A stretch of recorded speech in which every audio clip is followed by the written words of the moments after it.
Beto tem 3 mil reais, não em uma corretora, não em um CDB, não em tesouro direto. Ele tem 3 mil reais guardados dentro de um porquinho de cerâmica azul, em cima da geladeira. Esse porquinho é sagrado, é o fundo de emergência dele, a reserva que ele jurou nunca tocar, o troféu de um homem responsável que consegue poupar. Do outro lado da mesma mesa da cozinha, embaixo de um ímã, existe uma pilha de boletos atrasados. 2 mil reais de dívida no cheque especial, com juros de 12% ao mês. E o Beto, toda noite, olha para o porquinho, olha para os boletos e faz a coisa mais insana que um ser humano poderia fazer. Pega o celular e pede um empréstimo novo para pagar os boletos. Ele prefere se endividar mais do que quebrar o porquinho. Guarde essa cena, porque ela não é a história de um homem burro, é a história do seu cérebro, é a história de praticamente todo brasileiro que está me ouvindo agora. E no fim desses 20 minutos, você vai entender por que você, que se acha inteligente, provavelmente está fazendo exatamente a mesma coisa que o Beto, só que com nomes mais bonitos e uma justificativa mais elegante. Deixa eu fazer a conta na sua frente, porque números não têm sentimento. Os 3 mil reais na poupança do Beto rendem, no cenário otimista de hoje, cerca de 0,5% ao mês. 0,5% de 3 mil reais são 15 reais. 15 reais por mês de rendimento. Enquanto isso, os 2 mil reais no cheque especial custam 12% ao mês. 12% de 2 mil reais são 240 reais. 240 reais de juros todo santo mês. Faça a subtração comigo. O Beto ganha 15 e perde 240. O saldo real da vida financeira dele é menos 225 reais por mês. Ele está queimando 225 reais mensais para ter o prazer psicológico de olhar para um porquinho cheio. São 2.700 reais por ano jogados no lixo, em cima de uma reserva de 3 mil reais. Ou seja, em pouco mais de um ano, o custo de manter o porquinho intocável é maior do que o próprio porquinho. Se isso fosse uma empresa, o contador teria um infarto, mas na cabeça do Beto está tudo sob controle, porque a poupança e a dívida moram em gavetas diferentes, e eu preciso piorar essa conta, porque ela é ainda mais cruel do que parece.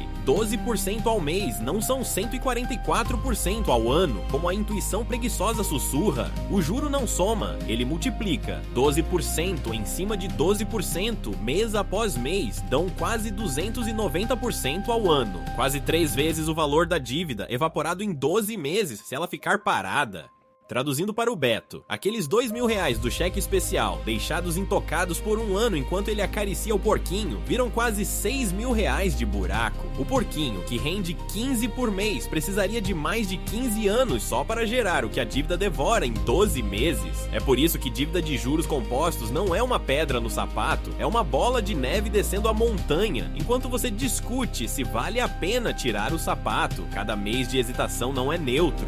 Cada mês de hesitação tem preço de leilão, e é aqui que a coisa deixa de ser sobre o Beto e passa a ser sobre ciência. Em 1980, um economista chamado Richard Thaler, que anos depois ganharia o Prêmio Nobel de Economia, publicou um conceito que quebrou a espinha da teoria tradicional. Ele chamou de contabilidade mental. A ideia é assustadoramente simples. O ser humano não trata o dinheiro como uma coisa só. A teoria econômica clássica dizia que o dinheiro é fungível, ou seja, que um real é um real, não importa de onde ele veio, nem em qual conta ele está. Um real da poupança tem exatamente o mesmo poder de um real do salário, que tem o mesmo poder de um real que você achou no bolso da calça. Matematicamente são idênticos, mas Thaler provou, com experimento atrás de experimento, que na sua cabeça eles não são idênticos. Você cria gavetas invisíveis, você coloca etiquetas emocionais em cada nota. E depois passa a tratar essas gavetas como se fossem cofres separados, com regras próprias, blindados uns dos outros. Você inventa uma contabilidade paralela, cheia de departamentos, dentro do seu próprio crânio. Deixa eu te dar o exemplo clássico que o próprio Thaler usava, porque quando você ouvir, você vai se reconhecer. Imagine que você comprou um ingresso de 100 reais para um show e na porta percebe que perdeu o ingresso. Você compraria outro? A maioria das pessoas diz que não, que seria jogar 200 reais em uma noite, um absurdo. Agora, segundo cenário, você não comprou o ingresso ainda, mas na porta percebe que perdeu uma nota de 100 reais do bolso. Você ainda compraria o ingresso de 100? A maioria diz que sim, sem problema. Repare no truque, nos dois casos você perdeu exatamente 100 reais e vai gastar exatamente 100 reais. O prejuízo é matematicamente idêntico, mas no primeiro caso o cérebro colocou os 100 perdidos na gaveta chamada conta do show, e ali a conta já subiu para 200, o que parece insuportável. No segundo caso, os 100 perdidos foram para a a gaveta genérica chamada Dinheiro do Dia. E a conta do show continuou fresquinha nos 100, mesma perda, decisões opostas. Isso não é lógica, isso é uma falha de fábrica na cabeça de todo mundo. E tem uma versão dessa falha que mora dentro da sua casa e você chama de vantagem, o parcelamento sem juros. Você olha uma geladeira de 3 mil reais e o número trava a sua mão, mas o vendedor sorri e diz a frase mágica, 10 vezes de 300. E de repente a geladeira ficou barata, só que ela não ficou, é exatamente o mesmo preço, o que mudou foi a gaveta. O cérebro não guardou 3 mil reais de compromisso, ele guardou 10 parcelinhas leves de 300, cada uma pequena demais para acordar a dor do pagamento. E aí você faz isso com a geladeira, com o celular, com a passagem, com o tênis. E no dia 1º do mês, chegam 7 parcelinhas leves ao mesmo tempo, empilhadas. E a fatura vem com um número que você não reconhece. Você nunca decidiu gastar aquele total, você decidiu 7 vezes que aquele pedacinho cabia. A contabilidade mental não soma as gavetas. Ela abre uma nova para cada compra e finge que as outras não existem. E o banco conta com isso, do primeiro ao último centavo. Agora observe como esse defeito se manifesta na sua casa. Com nomes que você mesmo usa, existe o dinheiro das férias, que é sagrado e não se toca por nada nesse mundo. Existe o dinheiro da reserva, que é intocável. Existe o 13º, que já vem carimbado com um destino nobre. E existe uma categoria mágica, perigosíssima, que é o dinheiro extra. Aquele bônus inesperado, aquela restituição do imposto de renda, aquele dinheiro que caiu de paraquedas. Repare o que você faz com cada gaveta. O dinheiro do salário que custou o seu suor, você economiza com unhas e dentes. O dinheiro extra, que veio fácil, você torra sem culpa em uma televisão nova ou num rodízio. É o mesmo real, tem exatamente o mesmo poder de compra.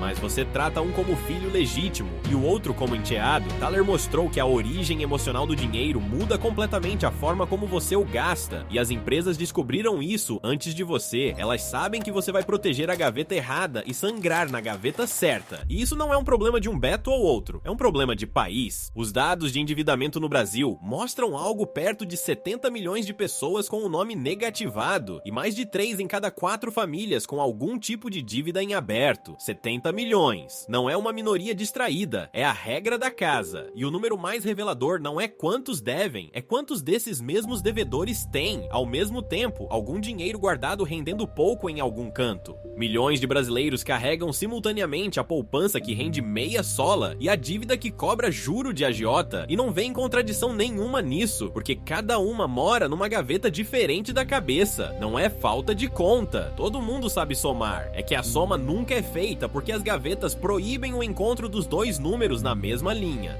O país inteiro está fazendo a insanidade do Beto em silêncio, todo dia primeiro, e é exatamente esse ponto que separa o vídeo teórico do vídeo que vai te salvar, porque a contabilidade mental foi estudada em Harvard, em Chicago, em Stanford, por gente de terno e sala com ar-condicionado, discutindo como uma curiosidade acadêmica. Só que, enquanto os professores gringos escreviam papers, as maiores instituições financeiras do mundo pegaram esse conhecimento e o transformaram em uma máquina de extração. O estudo que era para te libertar virou a arma que te aprisiona. Aqui na realidade do brasileiro, essa falha cognitiva não é um detalhe engraçado sobre ingressos de show, ela é a diferença entre pagar a fatura ou financiar ela. É a diferença entre estar no azul ou estar refém do rotativo. Você não está endividado porque você é irresponsável, preguiçoso ou burro, como te fizeram acreditar a vida inteira. Você está endividado porque um viés cognitivo universal, catalogado por um ganhador do Nobel, está sendo explorado cirurgicamente por gente que estudou muito para saber exatamente qual botão apertar dentro da sua cabeça. Deixa eu te mostrar como esse botão funciona na prática de um cartão de crédito, que é a arma mais sofisticada já inventada contra a sua contabilidade mental.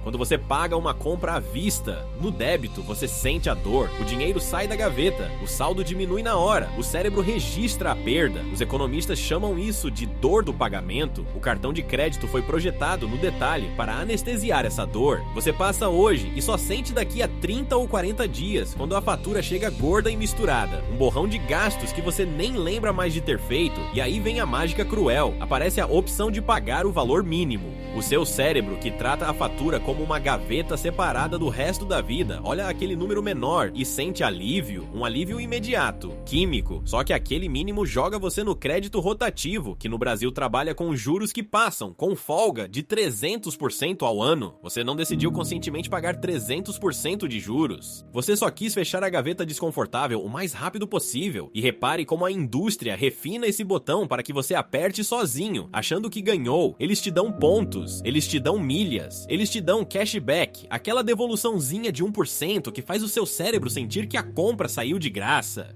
É o mesmo truque das gavetas, só que ao contrário. Agora eles criam uma gaveta nova, chamada recompensa, e enchem ela de pontinhos brilhantes para você não olhar a gaveta ao lado, a do juro. Você acumula R$40 de cashback e sorri, sem perceber que gastou 4 mil para receber 40, e que 300 desses foram para o rotativo no mês seguinte. Eles te oferecem o compre agora e pague depois, o parcele a fatura, o refinanciamento amigável, cada um vestido de solução, cada um sendo mais uma gaveta para você guardar o problema em vez de resolver. A engenharia não é para você pagar, a engenharia é para você nunca fechar a conta, só rolar ela de gaveta em gaveta para sempre, pagando pedágio em cada passagem. E aqui está o abismo que eu preciso que você enxergue com os próprios olhos. Vamos voltar para o Beto e abrir as duas gavetas lado a lado, na mesma tela. Na gaveta da esquerda, a poupança, R$3.000 trabalhando para ele, produzindo R$15 de rendimento no mês. Na gaveta da direita, o rotativo e o cheque especial, R$2.000 trabalhando contra ele, sugando algo entre R$180 e R$240 no mês. Coloca uma gaveta em cima da outra. O dinheiro que ele protege como um tesouro rende migalhas, enquanto a dívida que ele finge não ver devora uma pequena fortuna. É como encher uma banheira com uma colher de chá enquanto o ralo está totalmente aberto no fundo. Ele acha que está poupando, ele está afundando devagar,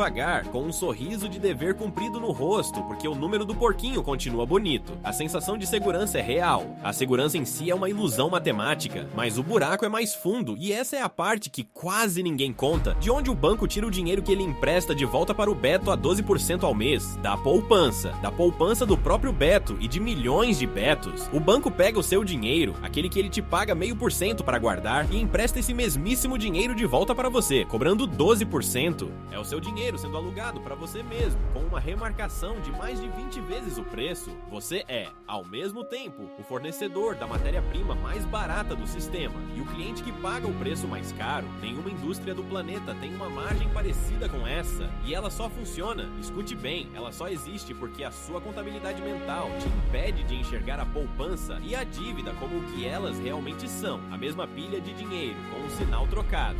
Enquanto elas forem duas gavetas na sua cabeça, o banco lucra. No dia em que virarem uma conta só, a mágica acaba. Deixa eu blindar você contra a desculpa que já está se formando na sua cabeça agora, porque eu sei qual é. Você está pensando, mas e a emergência? Se eu quebrar o porquinho e acontecer um imprevisto, eu fico sem reserva nenhuma. Parece um argumento sólido de pessoa prudente, mas ele desmorona com uma pergunta só. Enquanto você tem os 2.000 de dívida no cheque especial em aberto, a sua emergência já está acontecendo. Ela não é um risco futuro. Ela é um incêndio presente. Você já está pagando R$240 por mês de juros por uma emergência que já chegou. Manter a reserva intacta ao lado de uma dívida tóxica é como recusar o extintor porque você quer guardar a água para o caso de um incêndio no futuro, enquanto a sua cortina pega fogo bem na sua frente. E tem mais, no dia em que uma emergência de verdade aparecer, aquele cheque especial, agora quitado e limpo, volta a estar disponível como último recurso, muito mais barato do que continuar alimentando os dois monstros ao mesmo tempo. E eu sei que ainda tem uma segunda desculpa engatilhada, mais sincera que a primeira. Você pensa, se eu quebrar o porquinho e sobrar dinheiro na conta, eu vou torrar. O porquinho é o que me segura, é a minha disciplina.